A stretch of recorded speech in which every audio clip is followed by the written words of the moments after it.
Bonjour à tous et à tous et bienvenue sur ma chaîne dédiée à l'immigration au Canada. Dans cette vidéo, je vais vous faire un classement des universités canadiennes selon les droits de frais de scolarité. Nous allons commencer avec l'Université d'Ottawa qui se trouve en Ontario, à Ottawa et qui est la capitale fédérale du Canada. Donc, à l'Université d'Ottawa, vous pouvez faire vos études aussi bien en français qu'en anglais. Les demandes d'admission sont toujours en cours pour la rentrée d'automne 2023. En termes de frais de scolarité pour un étudiant étranger de premier cycle, les études à l'Université d'Ottawa sont environ de 25 000 par année et pour les étudiants étrangers de deuxième cycle, les frais de scolarité estimés également sont aux alentours de 25 000 canadiens. Sachez bien également qu'à l'Université d'Ottawa, pour la promotion de la francophonie au Canada, il existe plusieurs bourses d'admission qui sont offertes aux étudiants étrangers. Ces bourses-là sont d'un montant variable et ça va vous permettre de réduire les frais de scolarité que vous allez payer par année. Donc, si jamais vous êtes intéressé à l'admission, surtout pour les étudiants qui parlent le français.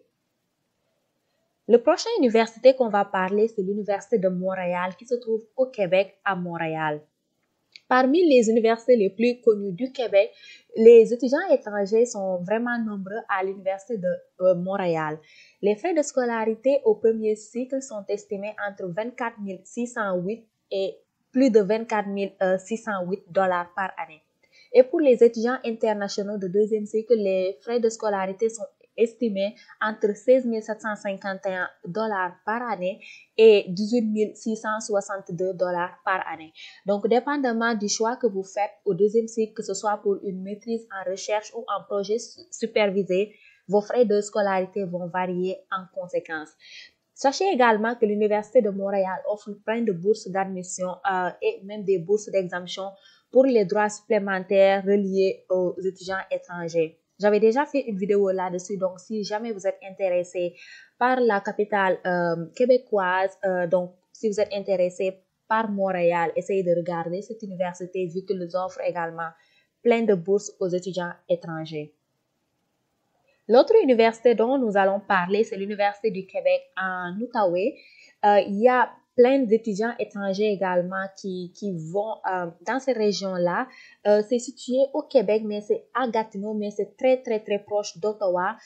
Donc, vous allez en fait vivre presque à la frontière de deux provinces qui sont le Québec et l'Ontario.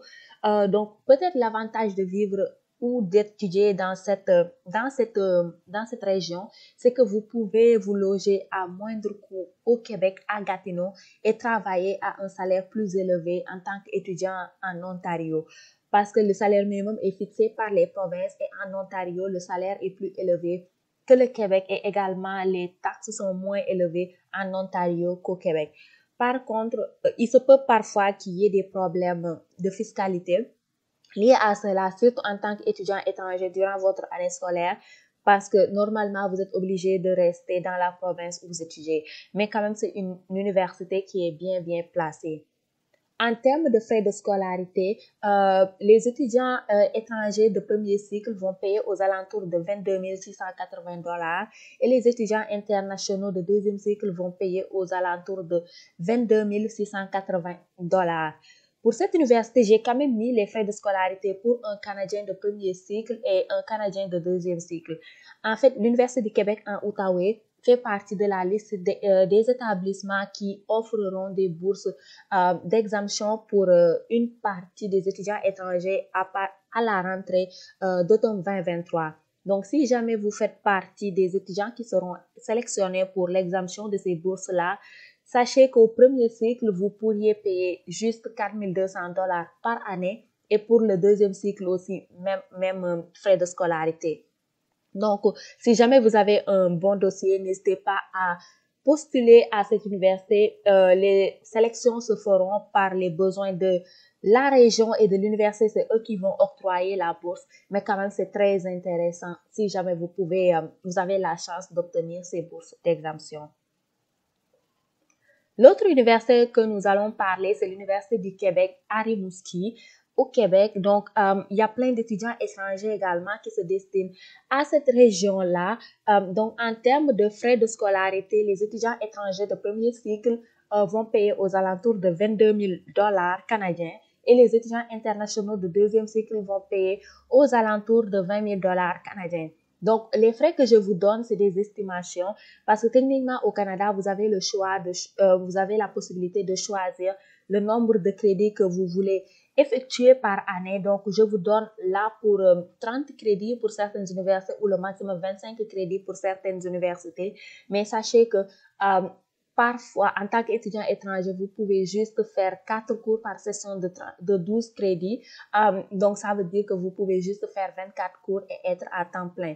Donc, si jamais vous faites moins de cours, sachez que vos frais de scolarité seront moins élevés, mais à la fin, vous allez repayer plus parce que vous êtes obligé d'avoir le total des crédits pour graduer.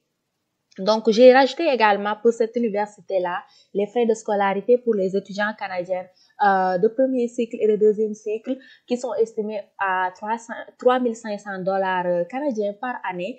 En fait, cet établissement également fait partie de la liste des établissements où il y a la possibilité d'avoir la bourse d'exemption pour les frais de scolarité supplémentaires à la rentrée d'automne 2023.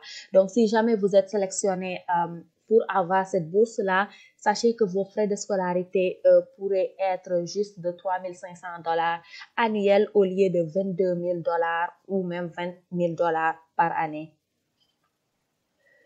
Nous avons également l'université de Sherbrooke qui se retrouve à Sherbrooke au Québec. Il y a une très forte communauté africaine, sénégalaise aussi à l'université de Sherbrooke. C'est un établissement très bien réputé et très bien classé également. L'admission est assez compliquée et plus sélective peut-être que dans d'autres universités, dans les régions que les gens ne veulent peut-être vraiment pas aller dans ces zones-là, mais sachez que c'est un très bon établissement. Donc, pour cette université, les frais de scolarité pour les étudiants étrangers au premier cycle, c'est aux alentours de 22 100 $ et pour les étudiants internationaux de deuxième cycle, c'est aux alentours de 20 000 $, dépendamment également du choix que vous faites entre projet de recherche ou projet ou recherche ou recherche mémoire. Donc, l'université de Sherbrooke également fait partie des écoles qui offrent des bourses d'exemption à la rentrée d'automne 2023. Donc, si jamais vous avez une bourse d'exemption à l'université de Sherbrooke, sachez que vous allez payer en tant qu'étudiant québécois et les frais de scolarité seraient de 4 000 $ au premier cycle et aux alentours également de ce montant au second cycle. Donc, l'admission est toujours en cours pour l'université de Sherbrooke. Donc, si jamais vous êtes tenté, si vous avez un excellent dossier, je pense que c'est une bonne école. Donc, vous pouvez essayer de déposer et tenter vos chances. Mais pour la bourse d'exemption, essayez de diversifier, postuler dans plusieurs universités, certains plus connus, d'autres moins connus, mais quand même essayez de diversifier parce que la sélection va se faire par l'université en question. C'est pas tout le monde qui pourra avoir les bourses. Nous allons également parler de l'Université du Québec en Abitibi, Témiscamingue, donc qui se trouve en Abitibi au Québec. Donc, il y a également une petite communauté africaine, sénégalaise dans cette université-là. Donc, les frais de scolarité, c'est presque pareil à l'université de Sherbrooke. Donc, pour les étudiants étrangers de premier cycle, on parle de droits de scolarité aux alentours de 22 000 $ et 22 100 $ par année. Pour les étudiants internationaux de deuxième cycle, on parle d'un montant avoisinant les 22 000 $. Comme cette université fait partie également de la liste des universités où vous pouvez avoir l'exemption sur les droits de scolarité supplémentaires. Si jamais vous êtes admissible et vous avez la bourse, vous pourriez payer juste aux alentours de 3 700 $ par année comme un étudiant québécois, que ce soit au premier cycle comme au deuxième cycle. Les demandes d'admission également sont toujours en cours pour cette université. Maintenant, on va un peu sortir du Québec et aller à Saskatchewan. Donc, on va parler de l'université de Regina. Donc, pour l'université de Regina, vous pouvez étudier en français également. Donc, pour les étudiants étrangers de premier cycle, on parle des frais de scolarité aux alentours de 20 948 $ à 22 208 $ par année au premier cycle, et pour les étudiants étrangers de deuxième cycle, on parle aux alentours de $8,282 aux alentours de $8,282 par année. Donc, je pense que si jamais vous êtes intéressé par les études de deuxième cycle, essayez de regarder cette université-là parce que les frais quand même sont vraiment très peu élevés comparé peut-être à d'autres universités. Donc, même aussi si vous êtes des étudiants de premier cycle et que vous voulez pas aller au Québec, vous pouvez regarder cette université-là. Aussi, ce que je voudrais vous dire aussi, c'est que pour les papiers d'immigration, être en dehors du Québec, peut-être ça peut être un avantage parce que vous n'aurez pas à faire le CAQ. Donc, ce qui veut dire qu'au lieu de faire peut-être 4 mois pour juste obtenir tous les documents qu'il vous faut, peut-être que vous allez juste en 3 mois, malgré les délais présentement, peut-être que vous allez pouvoir obtenir votre permis d'études. Donc, c'est très intéressant. Donc, essayez de regarder cela parce que les autres provinces également, il y a plein d'opportunités. Il n'y a pas qu'au Québec.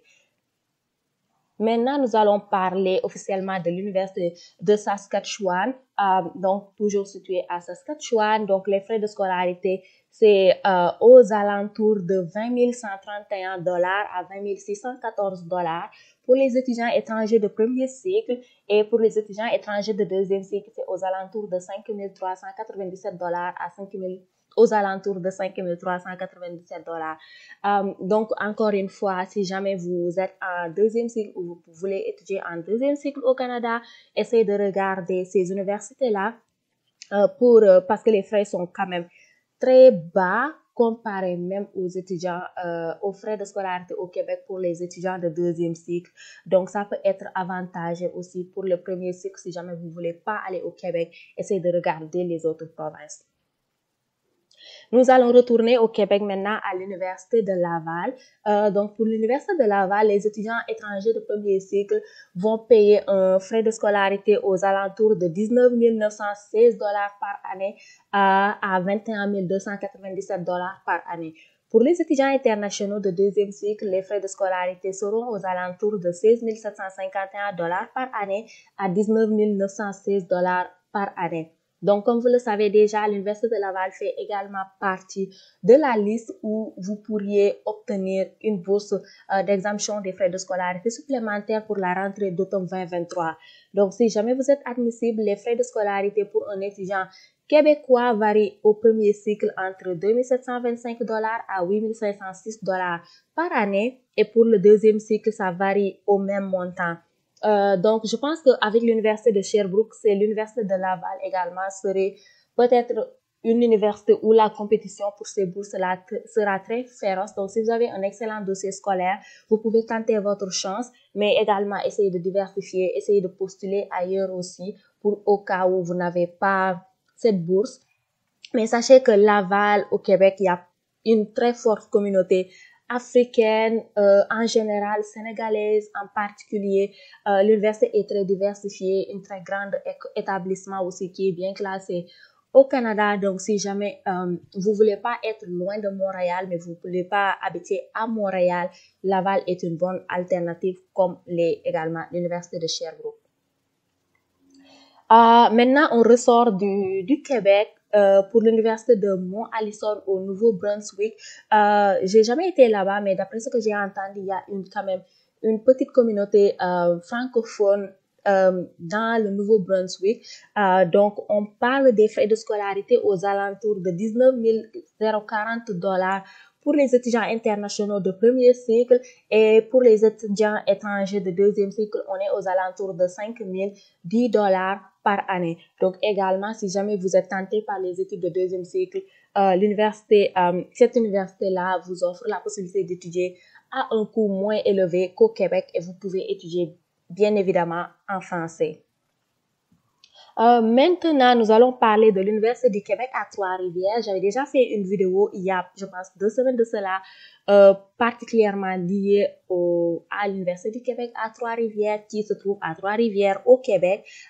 Donc, pour les étudiants étrangers de premier cycle, les frais de scolarité, c'est aux alentours de $17,100 par année et pareil également pour les études de deuxième cycle. Mais encore une fois, pour les études de deuxième cycle, ça varie énormément, surtout si vous choisissez un projet de recherche ou bien un projet supervisé de stage. Par contre, comme vous le savez déjà également, cette université-là fait partie de la liste où il y a la possibilité d'avoir l'exemption des frais de scolarité supplémentaires. Donc, si jamais vous avez la bourse, vous pourriez payer comme un étudiant québécois aux alentours de 4 000 $ par année. Donc, je pense que également il y a une très forte communauté sénégalaise à cette université-là. Donc, si jamais vous attendez à cela, essayez de déposer. Mais je pense également que c'est une université qui attire beaucoup de gens. Donc, peut-être la compétition sera très rude pour obtenir la bourse à cette université. Mais encore une fois, si vous avez un excellent dossier scolaire, tentez votre chance, vous n'avez rien à perdre. Aussi, vu le fait que maintenant, ils demandent pour certaines personnes de faire un dépôt de 3 000 $ pour faire un report de session ou pour juste l'admission. Sachez que si jamais vous payez ces 3 000 $, ce montant, si vous arrivez au Canada, ce montant-là va s'appliquer à votre premier paiement de votre frais de scolarité. Donc, d'après ce que j'ai vu, il me semble qu'à la rentrée d'automne, donc votre première rentrée, vous allez payer aux alentours de 10 000 $ et à votre deuxième semestre, vous allez payer aux alentours le restant. Mais donc, ça veut dire que à votre rentrée en automne, si vous devez payer 10 000 $, vous allez juste payer 7 000 $ si jamais vous aviez fait un dépôt de 3 000 $. Donc, regardez peut-être mon ancienne vidéo si jamais vous êtes intéressé à comprendre plus les détails liés aux 3 000 $ qu'ils exigent maintenant. Nous allons maintenant retourner au Nouveau-Brunswick et parler de l'université de Moncton. Je sais également qu'il y a plein d'universités, plein d'étudiants sénégalais là-bas et je pense qu'ils offrent également une bourse même du nom de Abdou Diouf. J'en suis pas sûre, mais juste à regarder également, je pense que c'est destiné aux Sénégalais, mais j'en suis pas totalement sûre aussi à 100%. Donc, juste vérifier cela auprès de la section aide financière de l'université. Donc, à l'université de Moncton, vous pouvez étudier aussi bien en anglais qu'en français. Donc, pour les frais de scolarité, au premier cycle, on parle de 17 300 $ annuels pour les étudiants étrangers. Et pour le deuxième cycle, on est aux alentours de 5 800 $ annuels. Donc, encore une fois, si jamais vous venez au deuxième cycle, explorez, parce que je sais que nous, en tout cas en Afrique, on pense qu'il n'y a pas moins cher qu'au Québec, mais pour les deuxièmes cycles, vous pouvez trouver moins cher vraiment en dehors du Québec. Et je vais vous parler plus tard de l'immigration actuellement au Québec, comment c'est horrible. Donc, si jamais vous avez un âge de cours, regardez en dehors du Québec si jamais vous devez venir au Canada pour le deuxième cycle. Donc, l'université de Moncton, ils offrent un programme en fait assez diversifié dans tous les domaines d'études. Donc, si jamais vous êtes intéressé, regardez l'université également de Moncton. L'université de Sudbury qui se trouve en Ontario, à Sudbury. Donc, l'université de Sudbury, pour les étudiants étrangers de premier cycle, les frais de scolarité se trouvent aux alentours de 11 600 $ par année. Et pour les étudiants de deuxième cycle, c'est aux alentours de 11 800 $ par année. Donc, Sudbury, je pense qu'il est au milieu de Toronto et de Ottawa. C'est toujours en Ontario. Donc, quand même, c'est bien placé et vous pouvez essayer d'améliorer votre anglais si jamais vous allez également dans l'Ontario, parce que la langue qui est dominante là-bas, c'est l'anglais, à moins que vous allez à Ottawa, où quand même c'est la capitale, où les deux langues sont vraiment, je pense, un peu utilisées à part égale, mais presque dans toutes les autres régions de l'Ontario, l'anglais est prédominant. Donc, si jamais vous voulez travailler sur votre anglais, ce serait une bonne option aussi. Donc, l'université de Sudbury, je pense que la communauté maghrébienne, ils vont beaucoup dans cette université-là. Donc, si jamais vous êtes maghrébien, vous pouvez essayer de voir dans cette université-là, si jamais vous voulez aller quelque part où il y a une forte communauté maghrébienne. Donc, l'université de Sudbury est une bonne université également. On a également l'université de l'île du Prince-Édouard qui se trouve à l'île du Prince-Édouard. Donc, pour les frais de scolarité des étudiants internationaux de premier cycle, on est aux alentours de 13 998 $ par année. Et pour les étudiants étrangers de deuxième cycle, on est aux alentours de 9 850 $ à 15 996 $. Donc, le montant dépend en fait du choix d'un projet, d'un stage ou d'un projet de recherche.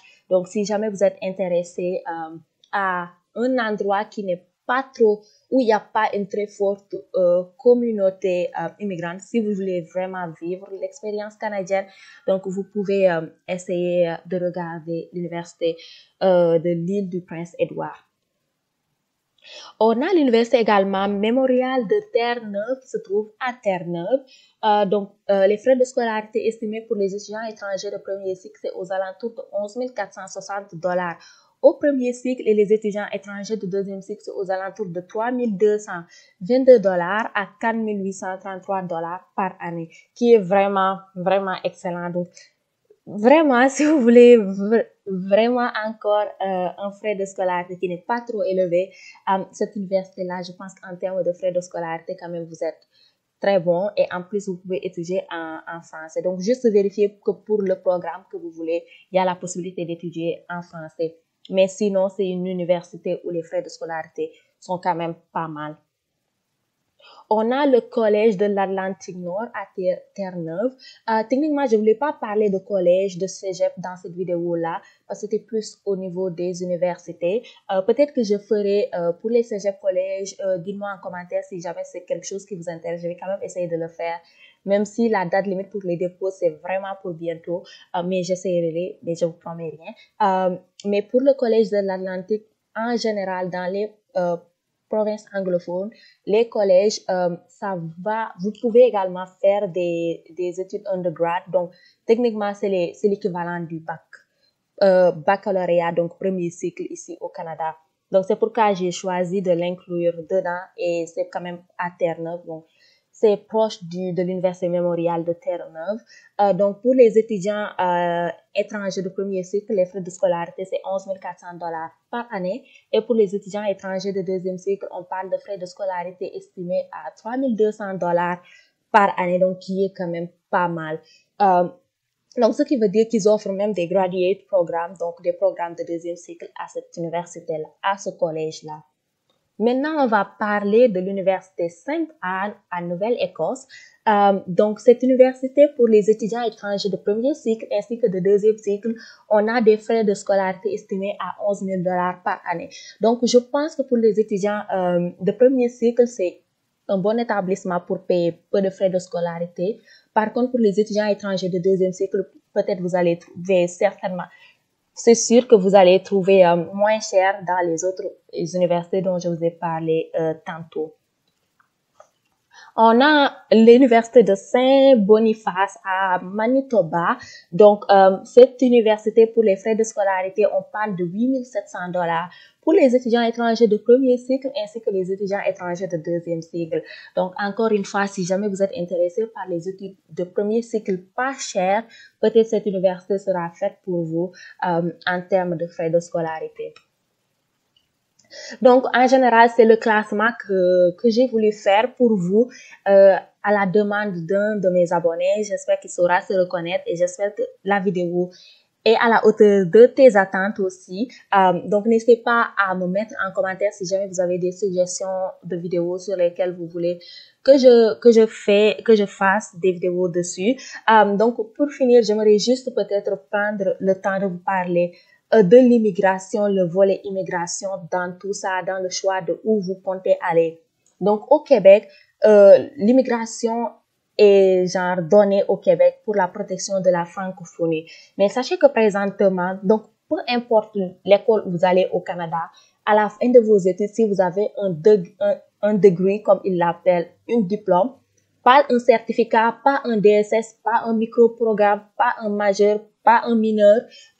Donc, si c'est un autre diplôme, donc premier cycle, deuxième cycle, à la limite DSS, MBA, mais DSS c'est quand même compliqué parfois. parce que le nombre de crédits varie d'un établissement à une autre. Mais sachez qu'en général, c'est très compliqué. Donc, si vous pouvez avoir autre chose qu'un DSS, essayez de le faire. Donc, en général, si vous faites ça, vous allez avoir un permis de travail post-diplôme à la fin de vos études valable pour 3 ans. Si jamais vous avez moins que ça, sachez que lorsque vous avez déposé, votre passeport était presque en péremption. C'est pourquoi ils ne vous donnent pas les 3 ans. Mais si jamais votre passeport expire, vous pouvez toujours renouveler pour avoir le restant qu'ils vous ont pas donné au premier coup. Donc, le permis de travail post-diplôme, c'est la même chose, le même processus, peu importe où vous avez étudié au Canada. Mais là où le problème se trouve, c'est que après ça, vous allez vouloir demander la résidence permanente. Maintenant, au Québec, c'est très long. Le délai d'attente, tu t'entends des gens qui te disent qu'ils attendent la résidence permanente depuis 2 ans. Et il y a plein d'étapes au Québec. Par exemple, il faut faire le certificat de sélection du Québec avant les gens qui étaient là vraiment avant nous. Eux, je pense qu'ils pouvaient le faire même avant de finir leurs études. Après, c'est changé. C'était devenu genre, il faut finir les études pour demander le CSQ. Maintenant, ils te demandent une année d'expérience professionnelle dans les métiers de catégorie A et B pour demander le CSQ. Donc, ça devient très compliqué au Québec pour avoir la résidence permanente. Et en plus de cela, il y a des délais hors normes parce que c'est Ottawa qui traite à la fin. Après le CSQ, c'est Ottawa qui traite pour t'octroyer la résidence permanente. Mais c'est très long. Moi, personnellement, j'étais au Québec. J'ai fait le choix de quitter le Québec, d'aller en Ontario pour accélérer ma résidence permanente que j'ai obtenue depuis longtemps. Mais c'est ça. Donc, il y a beaucoup de gens qui font le choix par la suite de quitter le Québec pour s'installer ailleurs. Peut-être je ferai une vidéo là-dessus sur comment ça marche, mais juste pour revenir à ce dont je parlais. Maintenant, pour les autres provinces, c'est pas libéral, c'est Ottawa qui se charge tout genre de tout ce qui est lié à l'immigration. Mais il y a 2 programmes dans tous les autres provinces. Il y a le choix des candidats provinciaux, par exemple en Ontario, pour généraliser la chose. Donc, vous pouvez choisir, comme le fait le Québec, l'Ontario va choisir des candidats. Mais en général, si vous avez étudié en Ontario, vous n'avez pas de problème. D'après ce que j'ai entendu, c'est quand même long comme processus, mais pas aussi pire qu'au Québec. Sinon, il y a Entrée Express que beaucoup d'étudiants, beaucoup de gens, beaucoup de travailleurs vont choisir parce que c'est vraiment rapide et c'est vraiment plus facile que tous les autres. Par contre, l'enjeu d'Entrée Express, c'est qu'il faut avoir au minimum une année d'expérience professionnelle. Mais techniquement, si vous restez au Québec, ça revient à la même chose parce que vous devez travailler une année d'expérience professionnelle. Ça veut dire des métiers de catégorie A ou B. Donc, aller en Ontario, faire Entrée Express, ça revient à la même chose. Entrée Express, comment ça marche? C'est que vous allez être dans un bassin. Mais vu que vous avez étudié au Canada, vous serez favorisé dans Entrée Express. Et par système de points et de tirage, vous allez être choisi pour présenter votre demande de résidence permanente et en général, c'est traité au bout de 6 mois. Donc, quand on parle de 2 ans au Québec, Entrée Express, on parle d'une année. Si tu es vraiment chanceux, on parle de 6 mois. Donc, il y a beaucoup de gens du Québec, genre qui ont étudié au Québec, qui vont par la suite quitter le Québec pour essayer de passer par Entrée Express pour avoir la résidence permanente plus facilement. Moi, je suis pas passée par Entrée Express, mais le programme que j'ai entré, c'était lié en fait avec le COVID, le gouvernement du Canada avait fait un programme spécial pour que les gens qui ont étudié au Québec, au Canada plutôt, aient accès à la résidence permanente plus facilement et plus rapidement. Donc, techniquement, c'est l'équivalent de l'entrée express en termes de rapidité, mais c'est toujours pas entrée express. Donc, moi, quand même, j'ai été chanceux dans ce sens-là. Et je pense que beaucoup d'étudiants plus francophones étaient chanceux dans ce programme-là. Parce qu'à l'époque, genre, il y avait une limite de quota pour les anglophones. Mais moi, comme je suis francophone, les francophones, il n'y avait pas de limite de dossiers qui étaient acceptés. Donc, en ce sens-là, je dirais que c'est grâce à COVID que j'ai pu avoir ma résidence permanente plus rapidement au Canada. Mais sachez que il y a plein de trucs liés au choix, à là où vous allez vivre, à là où vous allez étudier, à là où vous comptez rester par la suite au niveau de l'immigration du Canada. Donc, prenez votre choix de façon réfléchie, pensez bien à ce que vous voulez, quel est votre objectif vraiment. de venir au Canada, et je pense que peut-être que je ferai un jour une vidéo qui va plus expliquer tous les volets pour l'immigration permanente, parce qu'en tant qu'étudiant, on pense pas aussi loin qu'à l'immigration à la résidence permanente, mais dans le choix de votre université, quand même, c'est quelque chose à prendre en considération. Donc, je pense que j'ai trop parlé. Donc, c'est ce qui met fin à la vidéo pour aujourd'hui. J'espère que vous allez l'apprécier. Donc, n'hésitez pas à mettre vos questions en commentaire si vous en avez, à mettre vos suggestions en commentaire si vous en avez, à également faire des propositions de vidéos si vous voulez que j'en fasse dans les commentaires. Donc aussi, je voulais vous remercier énormément parce que là, on a dépassé la barre des 1000 abonnés. Je pense que ça fait aux alentours peut-être de 6 à 7 mois que j'ai commencé à poster des vidéos. Donc, je suis vraiment contente. Je vous remercie encore une fois. Encore une fois aussi, n'hésitez pas à abonner si vous appréciez ce que je fais et si jamais l'immigration au Canada, c'est quelque chose qui vous intéresse. Donc, je vous remercie beaucoup et à la prochaine.